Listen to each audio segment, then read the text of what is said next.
जो महीने में, 2 महीने में, 6 महीने में एक बार पार्थिव बनाते हैं। उठाओ जरा हाथ। एक आध बार पार्थिव बनाते हो? रखो।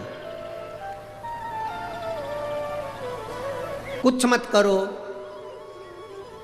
आज अमरावती की इस पवित्र धारा से एक संकल्प ले लो कि महीने में, जो हर महीने शिवरात्रि आती है, मैं महीने की हर महीने जो शिवरात्रि आती है उस शिवरात्रि पर अपने गमले में, घर में जो मिट्टी हो, गमले में मिट्टी हो, पेड़ पौधे की जो मिट्टी हो, अपने गमले की ही मिट्टी को वहीं पर ऊपर उठाकर उसी गमले के अंदर शिवलिंग बनाकर वहीं पर पूजन कर कर वहीं पर उसका विसर्जन कर दूंगी।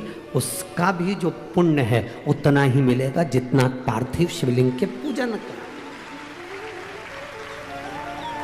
कोई नियम बना लो कि 1 महीने में एक बार मुझे पार्थिव बनाना।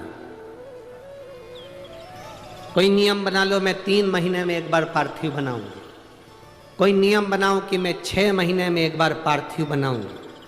कोई नियम बना लो कि मैं साल भर में एक बार, जो सावन के महीने में शिवरात्रि आती है, जैसा आप लोग सब ऑनलाइन बनाते ही हो, पार्थिव का निर्माण करो। एक संकल्प अपने भीतर कि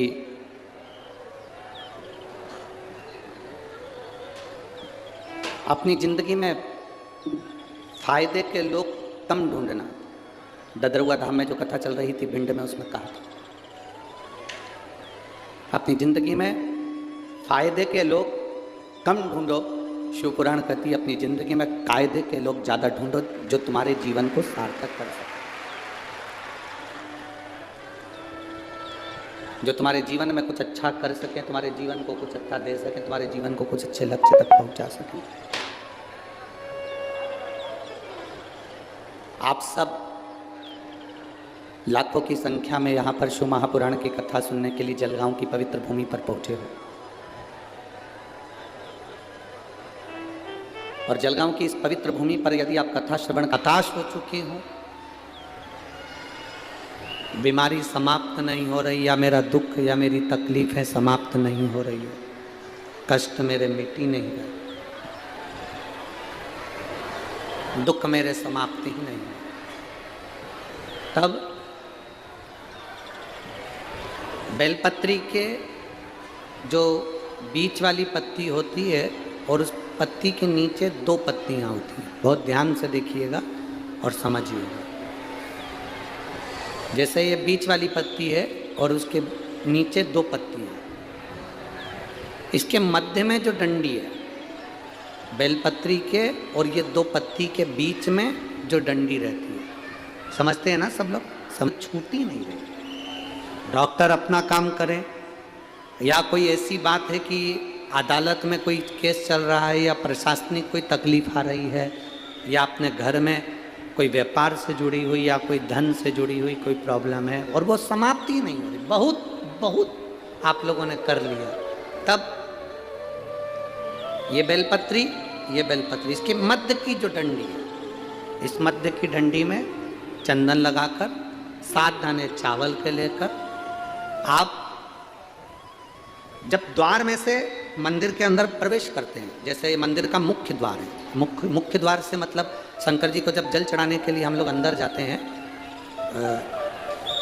उसके पहले नंदी आ जाता है। नंदी के भी पहले का जो दरवाजा, मंदिर का मुख्य द्वार, सीधा हाथ है तो नंदी का भी सीधे हाथ की ओर से आप नंदी के कानों में अपनी बात को कहकर ये बेलपत्री और 7 दाने चावल के ओम नमः शिवाय बोलकर या श्री शिवाय नमस्तुभ्यम कहकर डंडी का मुख अशोक सुंदरी की ओर हो और शिवलिंग पर उसको समर्पित कर दो चावल के दाने के साथ। केवल 2 या 3 सोमवार आप करेंगे, धीरे धीरे रोग में दवाई लगना प्रारंभ हो जाएगी और रोग समाप्ति पर जाएगा और आपका कार्य भी सफल होती है।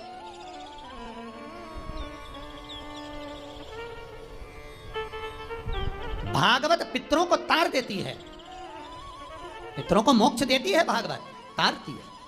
पर शिव महापुराण जो अधोगति में मर जाता है, कुंवारी अवस्था में मर जाता है, अधोगति में चला जाता है, महाराज अगर एक व्यक्ति घर के अंदर टीवी चैनल के माध्यम से क्या यूट्यूब फेसबुक पर भी अगर कथा सुन रहा है और वो अकेला भी कथा सुन रहा है तो उसके 7 पीढ़ियां अवस्था में जो कुंवारा भी चला गया है, एक बार शिव महापुराण की कथा सुन लेने पर, करवा लेने पर, स्मरण कर लेने पर उसके अधोगति में मरे हुए जीवों को पिंड मिलना प्रारंभ हो जाता है, तर्पण मिलना प्रारंभ हो जाता है, ब्राह्मण भोज करे तो उसका भाग मिलना प्रारंभ हो जाता है।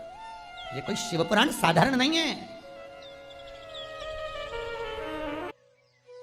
मंदिर में जो घंटा लगता है, शिव मंदिर में जो घंटी लगती है वो नंदीश्वर की गूंज कर कर लगती है। नंदीश्वर की गूंज से मतलब है आपको महाराज जो घंटा बांधा जाता है शिव मंदिर के अंदर, महाराज स्कंद पुराण कहती है जहां पर वृषभ रहता हो, बेल रहता हो, नंदी रहता हो, उस जगह पर नंदी की पीठ पर छापा लगाया जाता है। छापा लगाकर फिर घंटे पर छापा लगाकर फिर नंदी के सामने घंटे का नाद कर कर जब नाद किया जाता है, नंदी जब तक नाद करते हैं जब तक वो नंदी आवाज नहीं करते, गर्जना नहीं करते। एक बार नंदी जब चिल्ला देता है तब उस घंटे को ले जाकर फिर शिव मंदिर में बांधा जाता है। शिव मंदिर में जो घंटा बनता है नंदी की गर्जना से, आजकल तो लोग ऐसे बांध देते वो अपनी जगह पर शिव पुराण में, स्कंद पुराण में जैसा घंटा का वर्णन किया गया है वैसा अगर घंटा शिव मंदिर में बांधा जाता है तो उसके नीचे मात्र घंटे का नाद करने पर व्यक्ति की मनोकामना पूर्ण हो जाती है। ये जो कुबेरेश्वर महादेव का मंदिर इस भूमि पर जो बन रहा है, शास्त्रों में जैसा जैसा वर्णन कर कर बताया है उसी रीति से प्राण प्रतिष्ठा, उसी रीति से घंटी, उसी रीति से जलाधारी, उसी रीति से शिव विराजमान हो, जिससे कोई आए भूमि पर पांव रखे, भले वो दर्शन करे ना करे पर उसकी कामना पूर्ण हो जाए। यहाँ आने वाला खाली ना जाए, कुबेरेश्वर महादेव का दर्शन करने वाला कोई खाली ना हो, उसको सुख का अनुभव हो। चक्कू उठाया, तलवार उठाई और पेट में घोप दिया, छाती में मार दी, मर गया। कितनी देर लगी? 10 मिनट, 15 मिनट। गुस्सा आया? 5-10 मिनट में गुस्सा आया? तुमने डंडा उठाया, तलवार उठाई, बहुत ही 10-15 मिनट में तलवार उठा के चोट मारा। कितनी देर लगी? बोलो मेरी जीजियों, कितनी देर लगी? 10 मिनट। 10 मिनट के क्रोध ने तुम्हारे पूरे परिवार को बर्बाद कर दिया।